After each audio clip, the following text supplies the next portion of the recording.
Recording in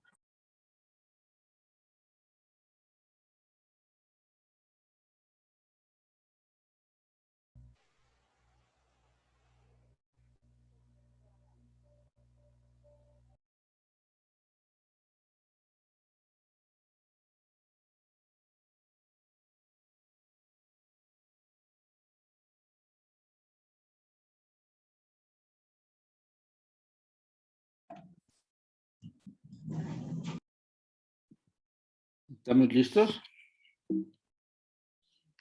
Sí, doctor. Bueno, entonces decíamos, ¿verdad? Que cuando esa obstrucción se hace permanente y es una obstrucción total, es cuando evoluciona un infarto con onda Q. Ahora, dependiendo, ¿verdad? El manejo que le demos, ¿verdad? Puede haber, ¿verdad? Una resolución del problema, o sea, puede volverse a hacer permeable ese vaso y entonces a veces quedan con una angina inestable o sin ningún problema, o sea, se logra restablecer el flujo sanguíneo adecuado y con esto, ¿verdad? La zona o el tejido isquémico viable se logra rescatar, ¿sí? Entonces, tenemos una estenosis no oclusiva con reporte de marcadores de daño miocárdico normales, ¿verdad? Hablamos de una angina inestable, que es un síndrome coronario agudo sin elevación del segmento ST. Pero también puede ser, ¿verdad? Una estenosis que sea oclusiva, donde hay elevación, ¿verdad? De los marcadores séricos de daño miocárdico, ¿sí? Y donde puede ser, ¿verdad? Transitoria. Y ahí es donde hablamos de un síndrome coronario agudo sin elevación del segmento ST. En cambio, cuando esta estenosis oclusiva es permanente, ¿verdad?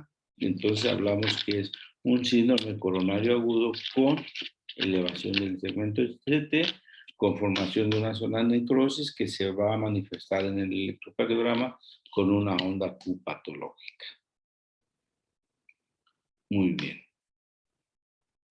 Ahora, ¿cómo vamos a ver estos cambios, ¿verdad? Que se presentan en el síndrome coronario agudo? Esto es muy importante. ¿Cómo los podemos identificar? Bueno, acuérdense que hablamos de una evolución paulatina, ¿verdad? Que podríamos hablar de 3 etapas. Una parte de isquemia, una parte de lesión y por supuesto cuando llegan a evolucionar a una oclusión total y permanente, hablamos de una parte de necrosis. Entonces la isquemia por lo regular, electrocardiográficamente la atribuimos a alteraciones de la onda T, ¿verdad? Cuando hablamos de lesión, hablamos de alteración del ST y cuando hablamos de necrosis, de la presentación de una onda Q patológica. Entonces, ¿qué vamos a ver? Si hablamos de isquemia y hablamos de alteración de la onda T, cuando esta onda T es acuminada, ¿verdad? Y tendencia a ser simétrica, hablamos de una isquemia subendocárdica, ¿sí? ¿Verdad? Que se acompaña, ¿verdad? Si es que evoluciona a un síndrome coronario agudo sin elevación del segmento ST, a una lesión subendocárdica que se manifiesta en el electro por un infradesnivel del segmento ST, ¿sí? Si hablamos, ¿verdad?, de una isquemia subepicárdica, que es una depresión con tendencia a ser simétrica de la onda T, ¿verdad?, vamos a hablar que se va a acompañar de una lesión, ¿verdad?, del tipo subendocárdico con un supradesnivel del segmento ST. Y esta va a evolucionar a lo que le llamamos una onda Q patológica. Ahorita le voy a decir 3 características que puede tener la onda Q patológica. Con una de ellas que tenga, ya podemos considerarla que sea onda Q patológica, ¿sí? Entonces, primero, que el voltaje de esta onda Q sea, ¿verdad?, mayor al 25% del valor de la onda R o del voltaje de la onda R, como lo manifiesta aquí, ¿verdad?, la imagen. La otra es que la duración de la onda Q sea mayor a 40 milisegundos, o sea, ¿a qué hablo? Que sea mayor a un cuadro pequeño, ¿sí? Y la tercera es que sea una Q con muescas o que le llaman empastada, como vemos, ¿verdad?, en la imagen. Entonces, cualquiera de las 3 formas en que se manifieste, que estamos viendo, ¿verdad?, vamos a hablar que es una onda Q, ¿verdad? Patológica o de necrosis. Claro, acuérdense que debe ser en dos derivaciones contiguas, dos o más derivaciones contiguas. Y ahorita vamos a hablar de localización topográfica, ¿sí? Bueno, esto ya lo comentaron también sus compañeros, ¿verdad? Las derivaciones que se afectan, la arteria que está ocluida o parcialmente ocluida, y a qué, ¿verdad? Qué parte del ventrículo como tal está ocluido o dañado como tal, ¿sí? Ahora, estas derivaciones o esta localización topográfica, bueno, así lo podemos ver, ¿sí? Hablamos, ¿verdad? De que la combinación de D1 ABL, ¿verdad? Hablamos del lateral alto, si hablamos de D1 ABL, B5 y B6, hablamos como tal del lateral, ¿sí? Si hablamos de B2, B3 y ABF, hablamos de una localización inferior. Si hablamos de B1 y B2 de localización septal, de B3 y de B4 de una localización anterior. Ahora, cuidado, porque cuando nada más hay una alteración, sobre todo supradesnivel en ABR, eso es algo también muy severo porque nos está sugiriendo que es la oclusión o la afectación de una arteria de gran calibre, ¿sí? Entonces, cuidado con eso porque podría ser un dato aislado, pero lo que nos está indicando es una oclusión demasiado importante, ¿sí? En el electro así lo vamos a ver, ¿sí? A partir de esta localización topográfica, entre comillas, básica, tenemos, ¿verdad? Que puede haber una serie de combinaciones pues, muy importantes, ¿verdad? Por ejemplo, de un B1 a B6 decimos que es, ¿verdad? Un anterior extenso, o si es B1, B2, B3, B4 anteroseptal, en fin, ¿verdad? Dependiendo lo que localicemos, ¿verdad? Los cambios en el electrocardiograma. Ahora, se supone que una vez que tomamos el electro, ¿verdad? Vamos a clasificar, ¿verdad? A nuestro paciente en qué síndrome coronario agudo posiblemente se encuentre. Este algoritmo es 2005 y realmente todavía está muy vigente. Ahorita vamos a ver el 2020, ¿sí? Este es el 2020, perdón, 2015, que también no cambia como tal nada, ¿sí? Nuevamente, ¿verdad? Realmente no hay unas grandes modificaciones. Entonces, fíjense, ahora nuevamente, ¿se acuerdan la pregunta las preguntas que poníamos cuando estábamos viendo los antiarrítmicos, verdad? Igual con los medicamentos que vamos a utilizar para los síndromes coronarios agudos. Debemos de hacernos algunas preguntas para saber si realmente vamos a favorecer a nuestro paciente o vamos a provocarles un daño, ¿sí? Entonces, vamos a hablar de la angina inestable.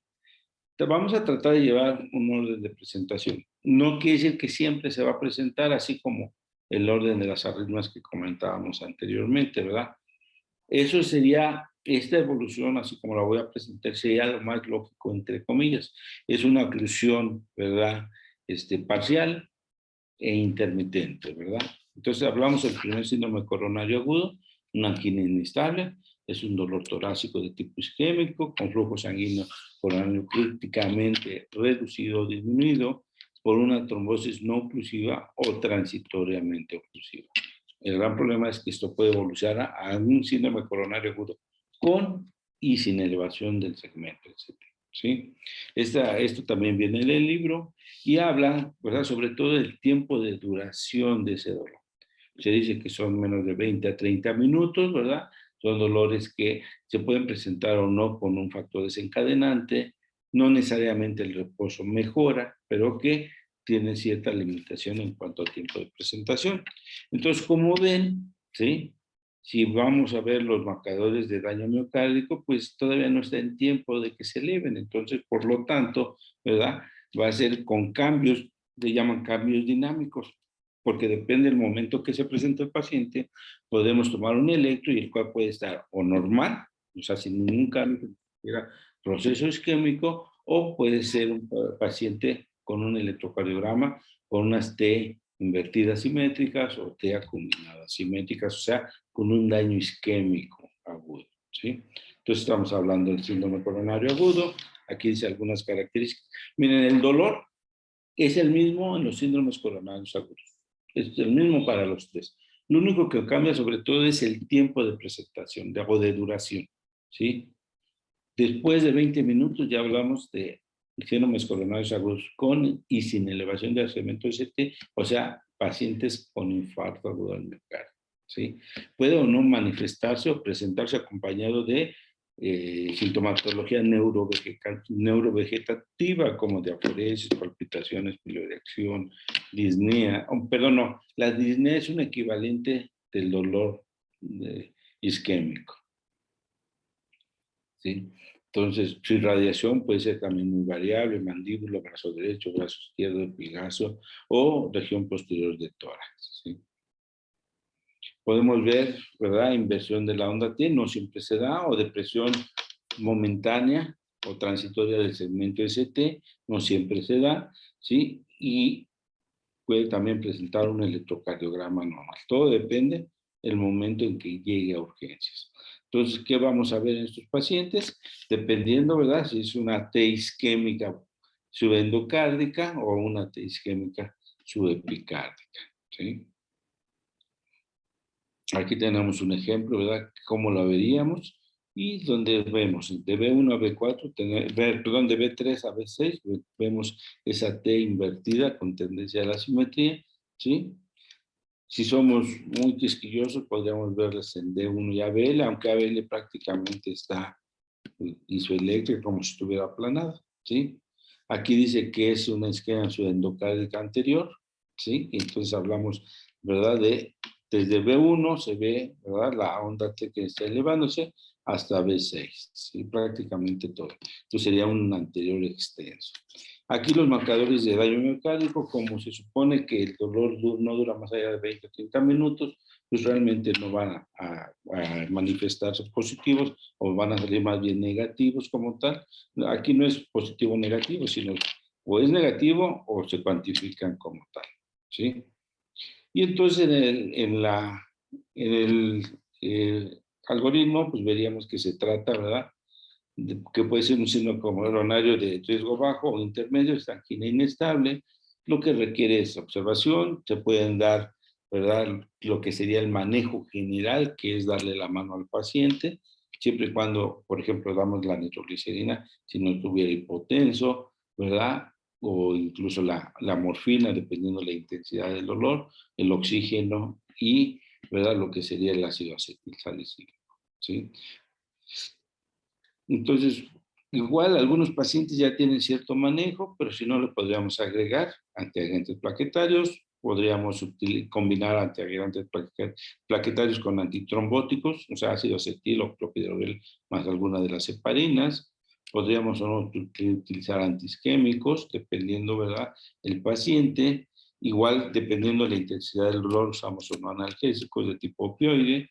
Y en algún momento podríamos utilizar los antagonistas de los receptores 2A, 3, perdón, 2B3A, como el tirofiban o axizimab, cualquiera de los dos.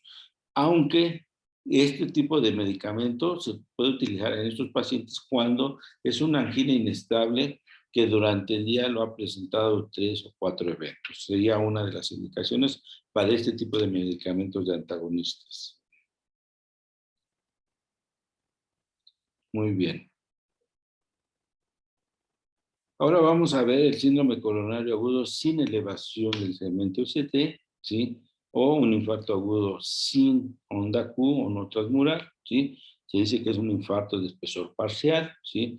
De la obstrucción de un pequeño vaso intracoronario, ¿verdad? Que es, y fíjese lo que dice, que no alimenta todo el espesor miocárdico, por eso le llaman no transmural, ¿sí? Y se manifiesta electrocardiográficamente con una lesión subendocárdica. ¿Qué es esto? Un infradesnivel del segmento ST, ¿sí? Pero como aquí el dolor y el cuadro dura más allá de 20 minutos, aquí ya hay elevación de marcadores séricos de daño miocárdico, ¿sí? El dolor, bueno, ya decíamos que tiene prácticamente las mismas características, lo único es que dura más allá de 20 a 30 minutos, ¿sí? En el electro podemos ver así una T acuminada con tendencia a la simétrica, a la simetría, perdón, acompañada de un infradesnivel de incremento ST en dos o más derivaciones contiguas, ¿sí? Es así como podríamos ver, ¿verdad? Ese infradesnivel del segmento ST, ¿sí?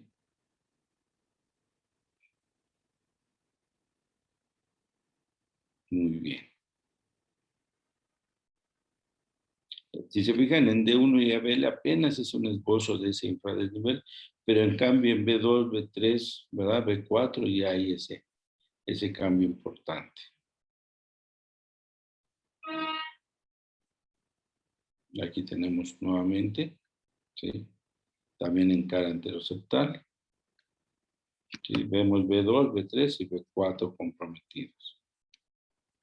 Y aquí ya hay elevación de marcadores séricos de daño miocárdico. Si se acuerdan, una de las preguntas que yo ponía en el cuestionario era un marcador específico. Algunos me llegaron a poner mioglobina. La mioglobina no es un marcador específico de daño miocárdico. A veces con el simple hecho de la punción para canalizar la vena, con ese hecho ya es elevación de la mioglobina. Entonces, ¿verdad? El marcador específico son las troponinas, ¿sí? Antes se utilizaba la CPK en su fracción MB. Acuérdense que la CPK tiene tres fracciones. La BB, que es por daño cerebral, la MM por daño muscular estriado y la MB por daño muscular cardíaco. Entonces, eso es importante recordarlo porque antes era lo que utilizábamos, antes de que iniciaran las troponinas. Incluso las troponinas cuando se iniciaron era cualitativo, o sea, ahí sí era positivo o negativo. Y ya después se hizo cuantitativo, entonces ya nos reporta qué cantidad de troponinas están presentes en sangre, ¿sí? Entonces la mioglobina como tal no es específica de daño miocárdico. Y entonces aquí tenemos, ¿verdad? Que es, ¿verdad? Un paciente con un síndrome coronario sin elevación del segmento CT, ¿sí? Con elevación también de marcadores séricos de daño miocárdico. ¿Cuál es el tratamiento de este tipo de pacientes? El tratamiento específico es una reperfusión mecánica, que es el uso, ¿verdad?, de angioplastía percutánea, que puede ser primaria, ¿sí? O sea, al momento, o si no tenemos disponibilidad y tenemos que trasladar a nuestro paciente a otro centro que tenga esto, le llaman facilitada, o sea, se prepara el paciente para después, ¿verdad?, para trasladarlo y en un plazo de menos de 24 horas se haga esta angioplastía. Ahora, esta angioplastía, que es la intervención coronaria percutánea, ¿verdad?, se utiliza ya es angioplastía más colocación de stent. Y ahora es angioplastía, colocación de stent, pero ese stent debe ser, le llaman farmacológico, que es que esté liberando una sustancia vasodilatadora en forma paulatina para evitar que ese stent se ocluya. Cuando se inició la era de colocación de stent, había eventos donde había reclusión porque la fuerza del vaso era tan importante, ¿verdad?, que llegaba a ocluir ese stent. Entonces, por eso es que se usa ahora esos stent con fármacos vasodilatadores que se liberan en forma paulatina y que favorecen que mantenga abierto el vaso. Y la otra forma de revascular o de reperfundir es una revascularización quirúrgica. Yo hasta el momento no conozco a alguien que lo hayan hecho una revascularización quirúrgica de urgencia, ¿verdad? Normalmente se prepara el paciente, se ve cuáles son los vasos afectados, porque hay pacientes que tienen 2, 3 o más vasos afectados, entonces no todos son, ¿verdad?, susceptibles de hacer este puenteo o este bypass y por lo tanto, ¿verdad?, hacerla de urgencias a veces puede provocar mayores riesgos que beneficios, ¿sí? Entonces, este es el tratamiento de elección, que es la reperfusión mecánica o revascularización. Perdón. Entonces, ¿qué es la angioplastía? Es colocar un catéter con un globo, ¿verdad?, que al momento de pasar sobre la placa de ateroma, ¿verdad?, se infla el globo para aplastar esa placa de ateroma hacia los lados y permitir la permeabilidad del vaso. Y la otra, pues, es el bypass, ¿verdad?, o revascularización. Si no llegásemos a tener esto, o si lo vamos a preparar al paciente porque se va a trasladar, ¿verdad? Podemos darle el manejo, un manejo, ¿verdad?, adjunto que le llaman, que es antiagregantes plaquetarios, es la combinación con antitrombóticos, ¿sí? Y podemos utilizar, dependiendo la condición del paciente, ¿verdad?, lo que sería, y ahora sí, los inhibidores, ¿verdad?, de las glicoproteínas 2B3A, que es tirofibano o axicimab principalmente, ¿sí? También podremos utilizar antiisquémicos si no hay contraindicación, como la nitroglicerina, que el paciente no esté hipotenso. Sí, esto es muy importante recordarlo, ¿verdad? Para evitarle más riesgos por isquemia, por hipoperfusión al paciente. Podremos utilizar algunos medicamentos que llaman cardioremodeladores, que es los inhibidores de la ECA, perdón, como el captopril, pero a dosis mínimas, que serían un cuarto de tableta. Acuérdense que la tableta es de 25 miligramos, ¿sí? Y utilizamos de 6.25 a 12, o sea, de un cuarto a una media tableta. Y por supuesto, sin olvidarnos de las estatinas. Esto es muy importante, porque además va a ser un tratamiento a largo plazo, este uso de estatinas.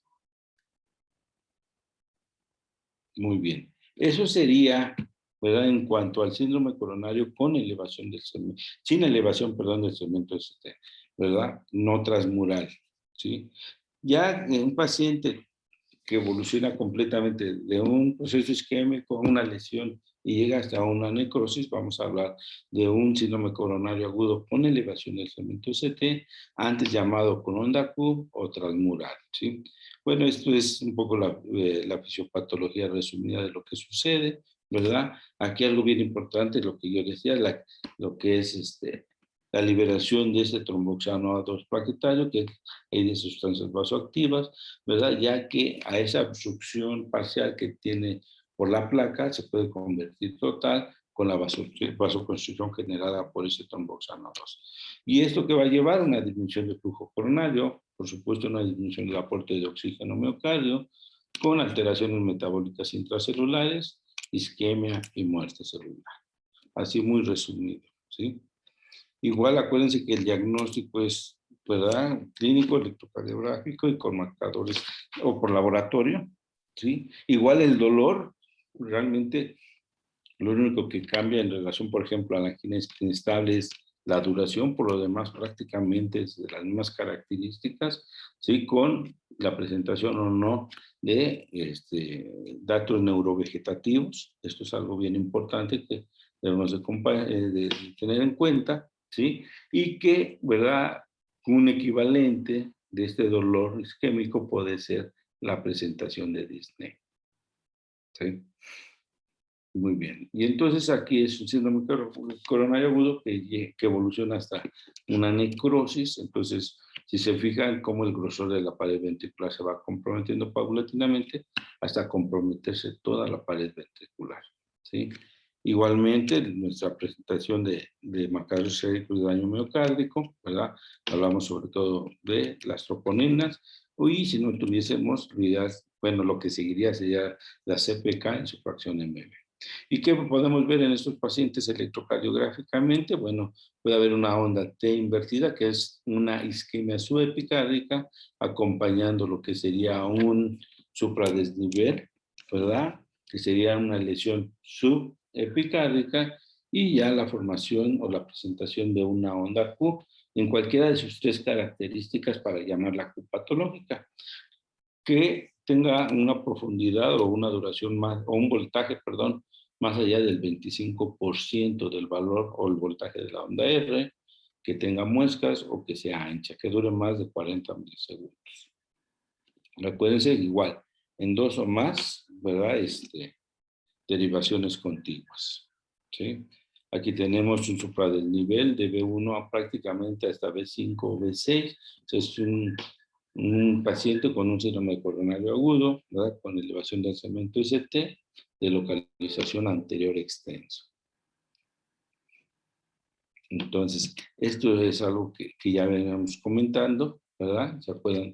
Esta gráfica de la derecha que hablábamos de una zona isquémica que es tejido viable que podríamos rescatar y que es el que debemos de tener muy en cuenta. Entonces, por ejemplo, aquí tenemos, ¿verdad? Una angiografía con un electrocardiograma que nos dice el electrocardiograma que tiene un supradesnivel en D2 de 3 y ABF, ¿verdad? De localización inferior, y la flecha nos señala la amputación del vaso sanguíneo, ¿sí? En la angiografía.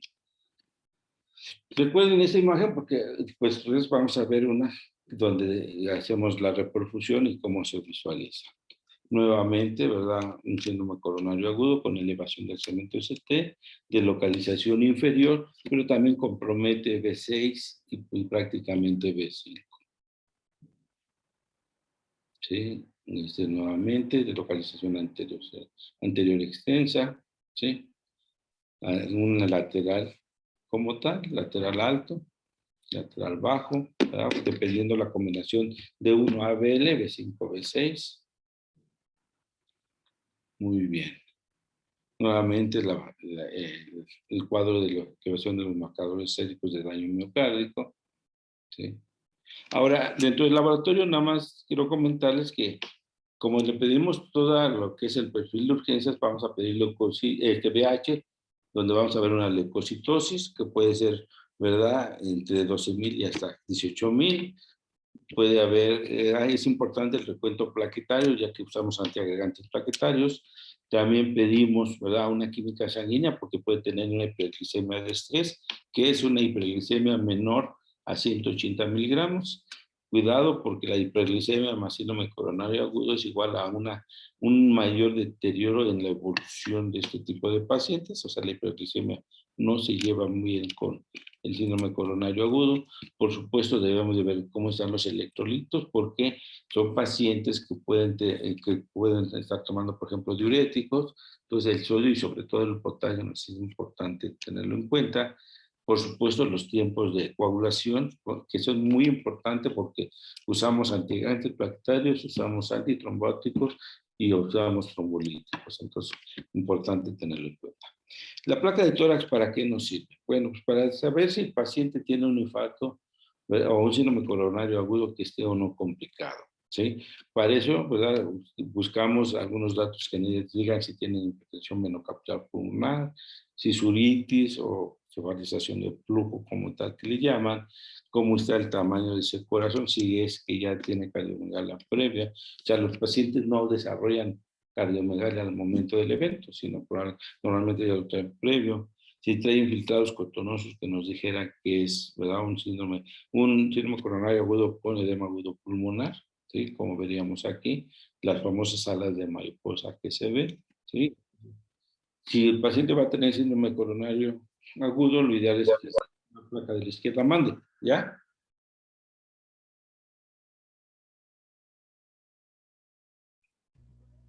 ¿Se terminó? No, doctor. No, doctor, todavía está. Perdón. Entonces, esto, ¿verdad? ¿Para qué nos sirve? Además, para clasificar en nuestros pacientes, ¿verdad? Hay una clasificación clínico-radiológica que es Gillies y Kimball, porque además nos indica la probabilidad de mortalidad que pueda tener nuestro paciente. Si es un paciente que clínicamente no tiene un ritmo de galope, que no tiene cambios radiológicos, su mortalidad es de un 8%, pero si ya empieza a tener alteraciones pulmonares en menos del 50% de los campos pulmonares, que puede ser cefalización de flujo, algunos infiltrados cotonosos escasos, ¿verdad? Y presencia de ritmo de galope, que es SS3, es el S3 famoso, su mortalidad se incrementa hasta un 30%, ¿verdad? Si hay, ¿verdad?, datos de edema agudo pulmonar, que sea esos infiltrados cotonosos en más del 50% de ambos campos pulmonares, ¿verdad? La mortalidad se va hasta un 44%, y si además el paciente tiene datos de choque cardiogénico, pues la mortalidad se eleva casi al 100%. ¿Sí? También hay una clasificación hemodinámica, que es la de Forisas. Para eso necesitamos colocar un catéter de balón con balón, perdón, en la arteria pulmonar. Es como si colocáramos un catéter subclavio, nada más que tiene que pasar del aurículo al ventrículo y del ventrículo a la arteria pulmonar. Medimos, ¿verdad?, el índice cardíaco y la presión capilar pulmonar en cuña, ¿sí? Y se dice que, ¿verdad?, si está en el cuadrante 1, donde el índice cardíaco es mayor a 2.2 y la presión pulmonar en cuña es menor a 18, es un paciente con un infarto no complicado, donde podríamos ver la posibilidad de usar beta bloqueadores y su mortalidad es mínima. Si está en el cuadrante 2, con un índice cardíaco, ¿verdad?, normal, mayor a 2.2, pero con una presión capilar pulmonar en cuña, nos dice que probablemente el paciente esté evolucionando con una insuficiencia cardíaca y que en algún momento podamos utilizar o o valorar el uso de diuréticos, sobre todo diurético de asa combinado con vasodilatadores. Si el paciente estuviera en el cuadrante 3 con un índice cardíaco menor de 2, quiere decir que le falta volumen, pero todavía con una presión capilar pulmonar en cuña normal, quiere decir que tolera el volumen, podríamos utilizar, ¿verdad? El uso, o podríamos utilizar algún inotrópico positivo y pequeñas cargas de volumen parenteral. ¿Qué es eso? Carga de solución salina o ringer lactato, ¿sí? En cambio, si el paciente tiene un índice cardíaco menor a 2.2, ¿qué es esto? Que le falta volumen, pero tiene una presión capilar pulmonar en cuña mayor a 18, ¿qué es esto? No tolera la administración de volumen, pues es un paciente que prácticamente está en estado de choque cardiogénico, con una mortalidad entre el 80 y el 90%.